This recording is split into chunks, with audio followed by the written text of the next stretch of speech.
I'm sure it's bad, for everybody, and there's no way you can be out of jail in 24 hours and go get another gun and kill somebody unless you're just a cold-blooded killer already, It wasn't his first time. There's no way you can walk up on somebody with that nonchalant and gun them down in cold blood, we see it as a hate crime. We see all he saw was he was black. Now, you don't have to agree with me and you don't have to disagree with me. All we're saying, it is what it is, The way that happened, no, it was cold-blooded. He saw this black kid walking down the street, on this quiet street, and figured, who's going to know? We all know. Come on. We all know what happened. We're not blaming again. We're not blaming everybody. But the legal alien gangbangers have completely taken over. I tell people all the time, they're like they're invisible because of the fact that we think people, only ones that's using the fake IDs and fake documents are people who want to work. We know they're doing it, and I'm not saying it's right, but what can you say about that, We're talking about the ones who are doing it, and they're killing people, and they're throwing an ID in the trash cans, and there's somebody else the next day, I mean, you're talking about guys going to jail with fake IDs, and the IDs are so good that they're getting out, and they're killing people, So we got to do something. We didn't come here just to have just one day for jazz. He's not going to be the last one. No. You got to go into your heart, I know Councilman Zine. We don't agree with his law wholeheartedly. I mean, there's things in it that we really like. How you doing? But one thing we could say about him is he's doing something. Yeah. I can't do everything. You can't do everything, but if everybody does something. But we want Jamiel's law passed, and we're not going to stop. We want Special Order 40 amended, and we're not going to stop. We're not in a hurry. We're not in a hurry. I mean, I got to go the rest of my life. And I want to live a long life like everybody else. So that means I got to go my whole life thinking about my son, Yeah. Everything has changed. There's no going back. You can't go back to where it was. It was messed up. The system was broke. We see that. There's no way I can be the same dad that I was. I can't be the same Jamiel. I got to be different now. Look what happened. That changes you. Each person, you can't let it go back to where it was. You got to make a change. You got to stand for right or wrong, good or evil, life or death. There's no in between. And like I say, Councilman Zine is doing something. It's not what I want, but he's doing something. He's not sitting on his butt like some people we know are, think it's going to go away. It's not going to go away. No way. Baca, I know he wants to fix what's going on in the system. The district attorney that's here, he wants to fix it.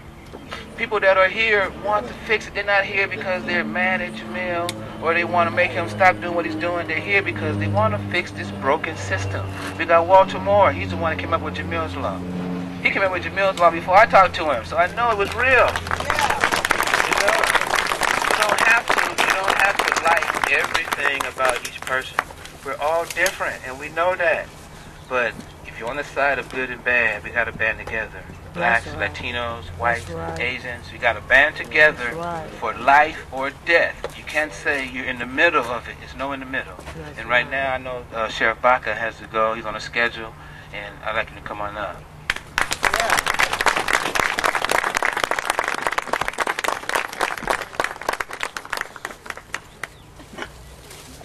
Ladies and gentlemen, thank you for being here. I want to say something that all of us have in our hearts and minds at this moment.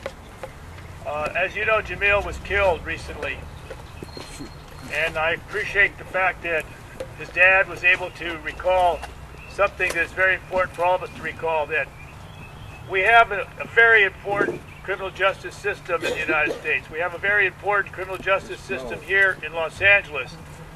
It is overworked.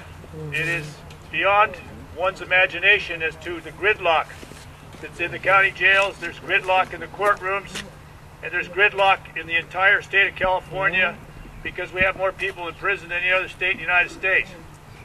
But the most important point here today is that as good as our criminal justice system is in our great nation, When someone kills another human being, there is no justice. That's right. Because that person that has lost their life will never come back. And that should be a wake-up call that any form of murder, particularly when our youth is the victim of a murder, is something that all Americans must come together and figure out a solution. We are the adults. That's right. We are the ones who have the rational power and the political power and the intellectual power to change our own society. But as long as there are gang members with drugs and guns and all other kinds of things that can move throughout this community with no fear at all for the consequences of our justice system, then we have a job to do. That's right. That's right. But I believe today, hearing this man's words, that this is one of the greatest fathers Americans can ever look to in how to raise a child.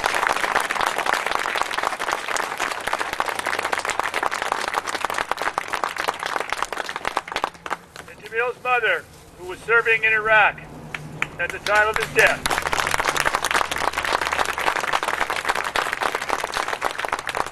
is one of America's greatest mothers that we can all look to as an example. The devotion of a mother and father to a son is part of the commemoration here. And the idea that all parents are important in the lives of children. The tragedy with gangs is that many of those gang members do not understand the beginning points of love. Right. And they devalue their own life to the point where someone else's life doesn't mean anything because their life doesn't mean anything. And so therefore, what we're all here today to say to you, that your son's life means something. Yeah. And your life means something, because you will continue to form what is known as the pain that all people must feel, but not just within you, but all of us must feel it as well, that a young man, no matter if it's Jamiel or any other young man, who was cut off because we as adults haven't figured out the solutions to gangs, is a part of the burden is on our shoulders.